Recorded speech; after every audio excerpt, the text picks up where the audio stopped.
distinguished guests from India and abroad, delegates, ladies and gentlemen. अभी प्रवीण जी को मैं सुन रहा था, छोटी छोटी छोटी गुजारिश थी उनकी, लेकिन लग रहा है छोटी छोटी डायमंड जितनी ताकत वाली थी।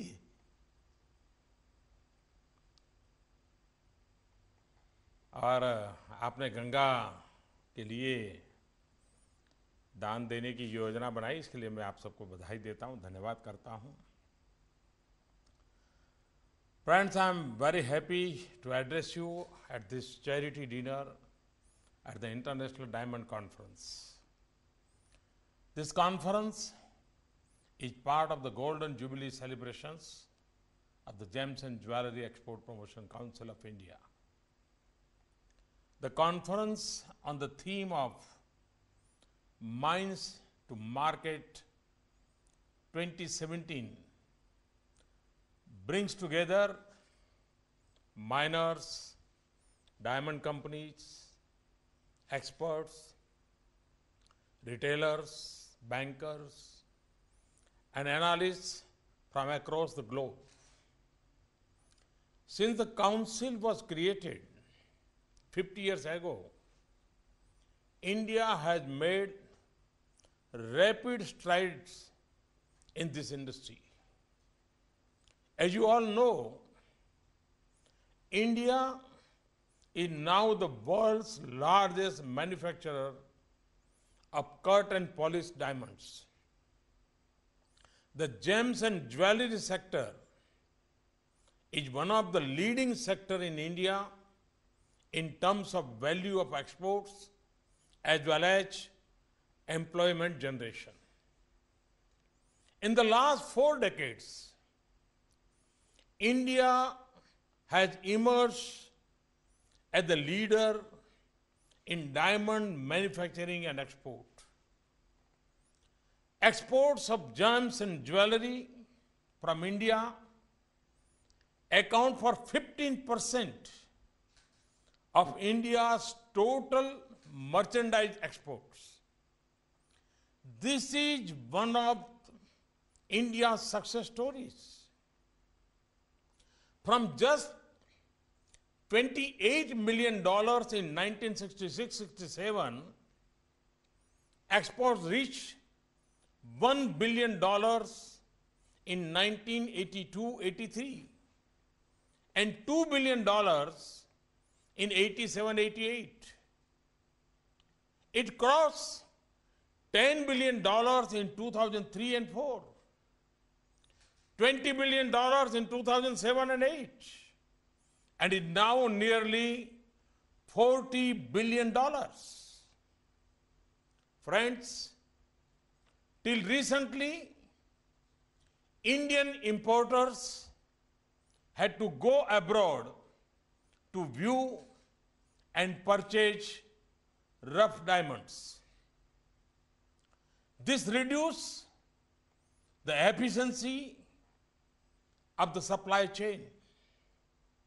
Many of you wanted us to enable viewing and trading to happen in India.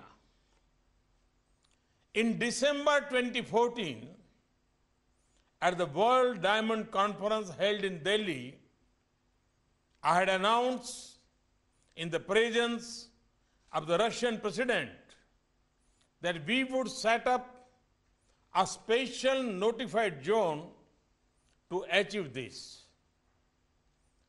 This promise has been kept.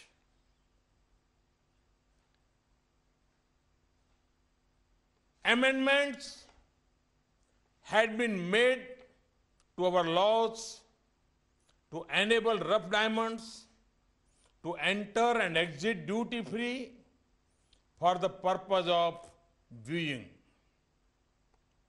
The special notified zone at the Bharat Diamond Bourse became operational in November 2015.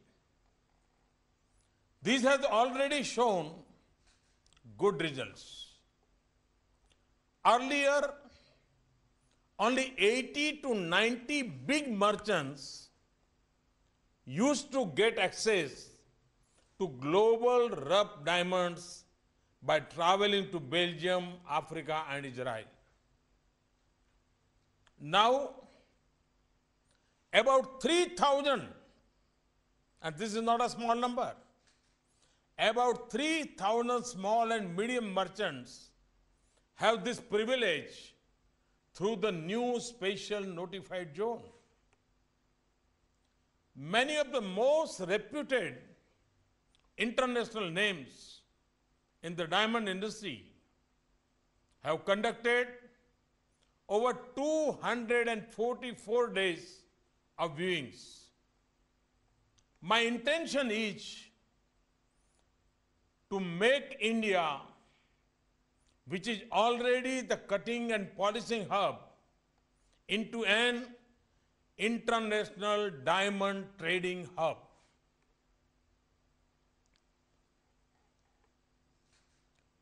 Ladies and gentlemen, our goal is to transform India in one generation.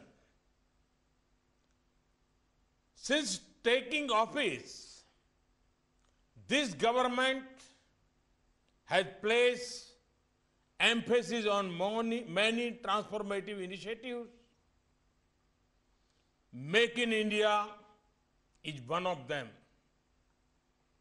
Our aim is to make India a preferred destination for manufacturing. In the last 50 years, the gems and jewelry sector has accounted for $475 billion of exports. This is despite the fact that India has little diamond or gold production. Another important initiative is Skill India. Skill India aims to ensure that new attendants to the workforce have the necessary skill to contribute to the economy of the 21st century. The gems and jewelry sector employs 4.6 million people. Out of this, 1 million people are in the diamond industry alone. Thus, the gems and jewelry sector is a prime example of the potential of Make in India and Skill India. Today, we have with us ministers from several African countries. India cherishes its excellent relations with Africa. Our shared post-colonial heritage and the similarity of the challenges we face make us natural partners. I take this opportunity to assure my friends from Africa that India will be happy to support them in developing their gems and jewelry sector and in training their technicians. I began by saying that this sector has come a long way from where it was. However, it is still far, far behind where it should be. Our strongest area is diamond cutting and polishing.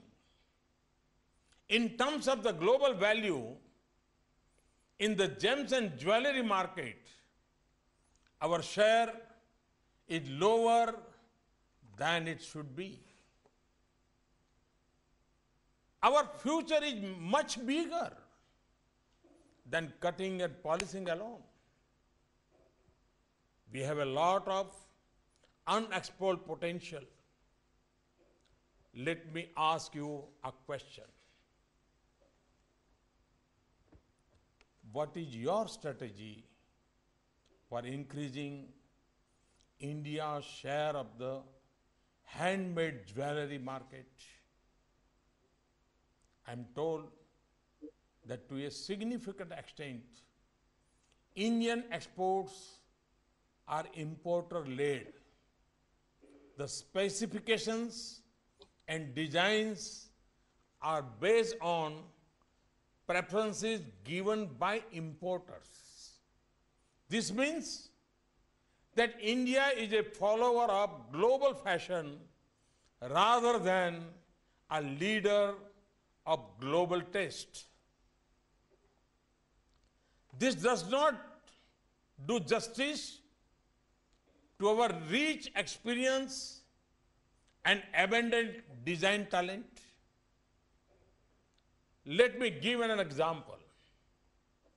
India has many famous icons, sculptures, and statues dating back over 2,000 years.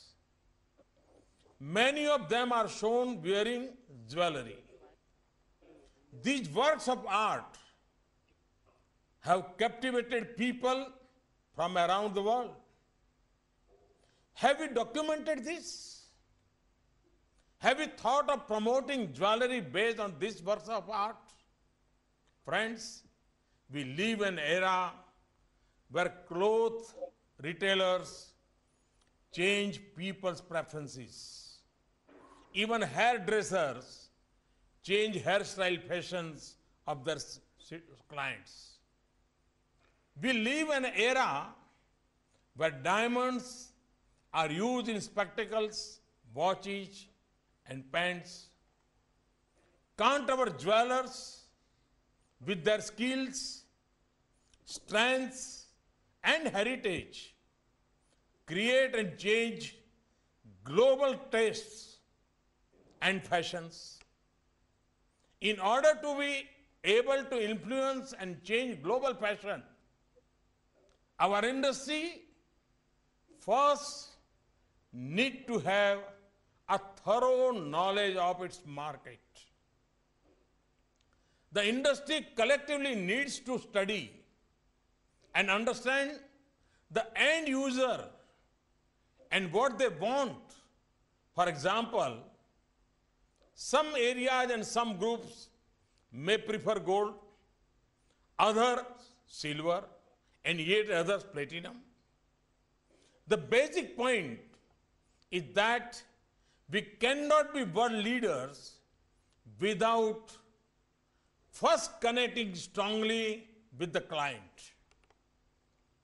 E-commerce makes it much easier to establish direct contact with the end user.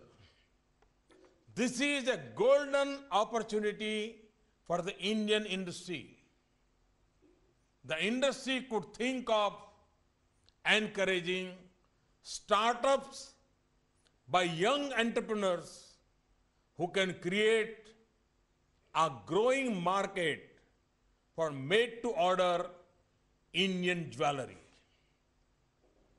There was a time in the past where some products from India had achieved a global reputation. Today, India has acquired a global brand for high skills and excellence in software. We are yet to do that in jewelry. If we do that, the potential is huge. This is a task which the Council should take up in right earnest. But the states also have a role to play. Since taking office, we have encouraged state governments to take an active role in export promotion. I hope the industry is in constant touch with all the states. Apart from exports, India, as the fastest growing economy in the world, We also increase domestic demand. It is important for the industry to plan its growth, but that is not enough. It is also necessary for you to think of the weakest among you.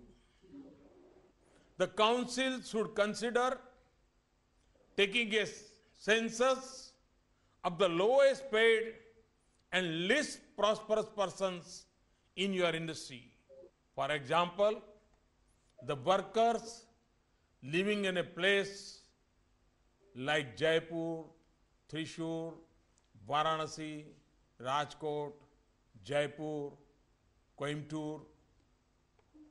Can the industry ensure that every one of them is enrolled in the government's low-cost social security schemes like the Pradhan Mantri Suraksha Bima Yojana for accident insurance, the Pradhan Mantri Jeevan Jyoti Bima Yojana for life insurance, and the Atal Pension Yojana for an assured minimum pension?